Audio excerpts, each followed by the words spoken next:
Hello and welcome to this video, and today we're going to be creating this binary tree right from scratch, right from an empty sketch. So before creating this tree, we first need to understand a few things. So the first thing is the angle. So angle is the tilt that you can see. It's basically the angle of tilt that these branches are rotated by. And the next thing is the initial height, which I've used the variable hi, which stands for the height initial, which is the initial height or the height of the trunk. So these are the two variables that you need to understand first. And the next thing is the steps involved in creating this tree.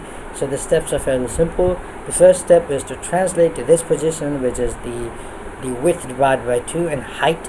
And note that this location is width divided by 2 comma height, because in processing in computer graphics the y-axis is always flipped.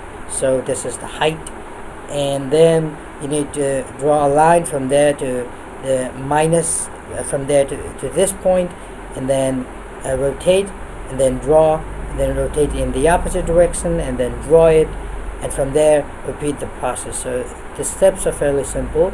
So let's just get started. I'm going to close this, and I'm going to create a new empty sketch where we're going to be creating this from the scratch.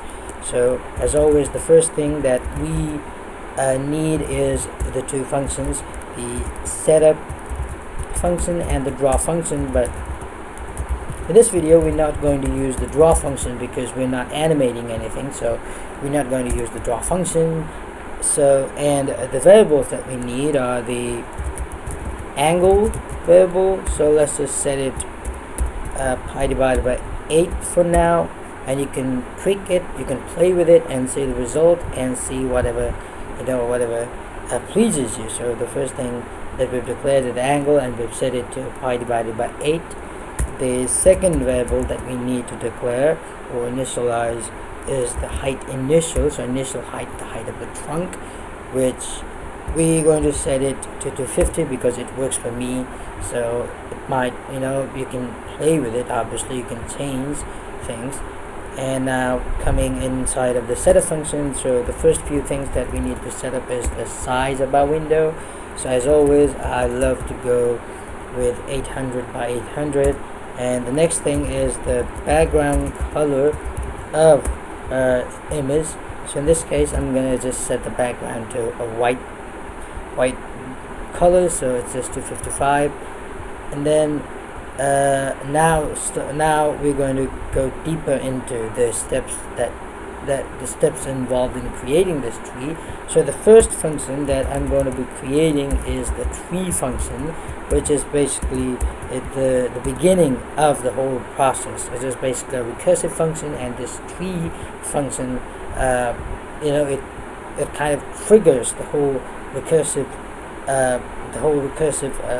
things that we will tackle after a few moments. So let's just start writing the tree function. So in tree function, the first thing that we need to do is, let's just go over here, and then the first thing that we need to do is we need to translate to this point. And as we all know, the point, or at least as we have already discussed, that this point is, we need to translate to that point, and that point is width divided by 2 and height. So our first thing is done. So the second thing that we need to do is we need to initialize or trigger the recursive function. So in this case I'm gonna trigger the recursive function, which is going to be a branch function, which I haven't written yet, but I'm going to write it shortly after calling the function. So the branch function takes in the initial height of our tree. So the initial height is hi, which stands for height initial. So let's just start the branch function. Now the branch function, as it takes the height, so I'm going to address the height with the variable by the variable h. And so it is a recursive function, so it definitely needs a terminating statement. So let's just come back again quickly to discuss the terminating statement. So as you can see, our tree does not go forever. It stops at a point. So it depends on what condition that we use. It totally depends on us. So in this case, I've used the condition that the length of our branch cannot be less than 5. So a length of our branch cannot be less than 5. So this is the statement that I'm going to use in our sketch. So if the height must be greater than 5. So this function is only going to be fired, it's only going to be executed if the height is greater than 5. So if it is greater than 5, then we need to create a line from the point, from the point to minus x. So basically we're going to go a little above our point. So we're going to go h units above our current location, and then now again we need to translate that point by calling this function translate 0 comma minus x.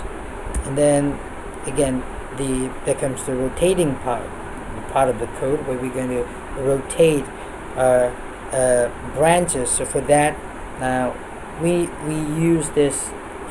So first we need to make sure that once we rotate a branch, then we restore the canvas and rotate it in the opposite direction. For that, we're going to use this function push matrix and then pop matrix. So these two functions are basically used to restore the canvas. So any sort of transformation we put inside of these two functions are going to be contained by these two functions. So once we get out of it, we get rid of all the transformations. So inside of these two functions, we're going to rotate our canvas. So we're going to be rotating our canvas by the angle, which we've set to pi divided by 8, and then we're going to branch. So this time we're going to decrease our length of the branch. So we're going to be decreasing it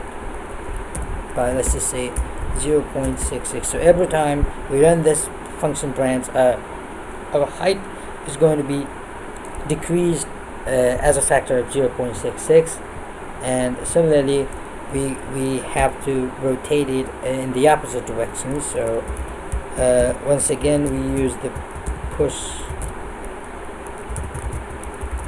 matrix function and pop matrix function for basically the same reason, and then we rotate it, but this time we're going to be rotating it in the opposite direction. So we're going to rotate in minus angle, and then we are just going to write the branch function, and we're going to call it recursively, and this time we're going to multiply it by 0.66 as well. So I think we're good to go. So let's just give it a run and let's see. Okay, so been empty, so let's just check what's wrong. Translator function, we've translated it, and then we have we haven't called the tree function yet, so we need to call the tree function to see our binary tree. And there you go. So we have our tree, we have a binary tree. It's so simple. We've barely written like 30 lines of code. It's only 27 lines of code, and we're done with a binary tree. Now if you wanna save this image, if you want to save this sketch as an image inside of a folder, what you can do is you can use the save function. So as I've already written this piece of code, but I've commented it, so let's just use the same piece of code right here. So right beneath everything, now once we've done with creating the tree, so we're simply going to write this save function, and then if we run it, so as you can see, we have got our tree, and we've also saved a tree inside of a tree folder or tree directory that we have specified here. So inside of a D drive, inside of a tree directory, we have the btree.png. As you can see, inside of a D drive, we have a tree folder, and inside of that folder, we have this btree.png. So I hope that this video has made it clear. So I hope this that after watching this video, you are now able to create your own binary tree, and you can play with it. You can change the angles. For example, you can change it to something like pi divided by 4, and if you run it, you can see a totally different result. Now you can also change the initial height and then keep the angle same, or you can do anything you want. You basically play with it and you can see different results. So I think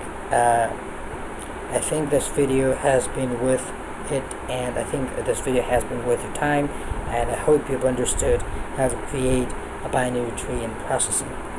So thank you and happy coding.